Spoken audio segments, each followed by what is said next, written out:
Amazing work. We're almost done with this project. The last piece of functionality that we're missing is the ability to move around our list. So what I would want is to add prev and next buttons. And then of course, I'm going to display the next or prev page in my list. So I'm going to navigate back to my project, scroll down a bit, and in a btn container, I don't want to add them here in the data.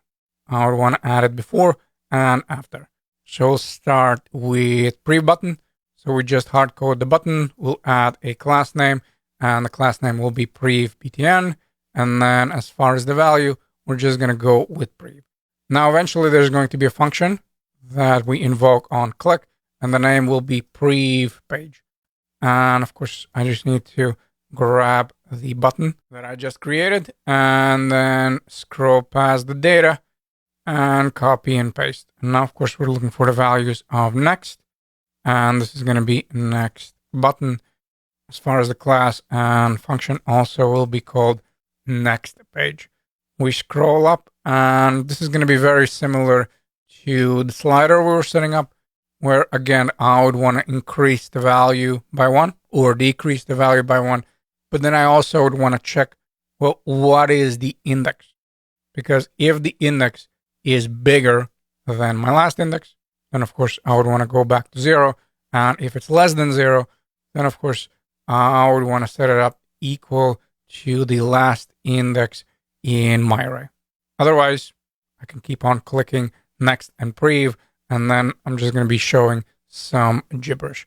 So we're going to go with next page first, I guess. So const next page, and then in here we're going to set the page, and I'll pass in my function. Remember, as a value, we're getting that old state value. So this is going to be the current page that I have in a state, and we're going to set up a new variable. I'm going to call this a next page, and that one is equal to the old page plus 1. And before I return anything from my callback function, of course, I would want to check what is that value. So if the next page is bigger than data, again, that is important, data, and then length -1, awesome, then the next page will be equal to 0. And then remember, whatever we're returning from the function, of course, that is going to be the value. So that's why I'll return this next page. Of course, I have big fat complaint because we didn't set up the other function, the prev one. So we go with prev page, still the old page, but we'll change this value around, prev page -1, and then we'll check whether the prev page is less than 0.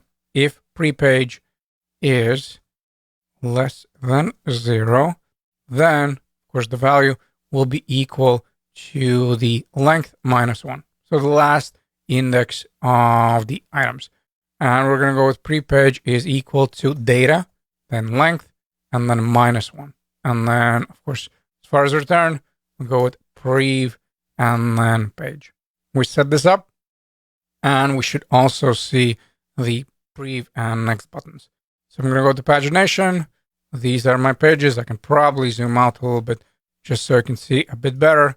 And there it is. Now we can go all the way to the end of the array and also the other way as well. And if we click, of course, we display that specific page. Hopefully everyone enjoyed the project, and I hope to see you in the next one.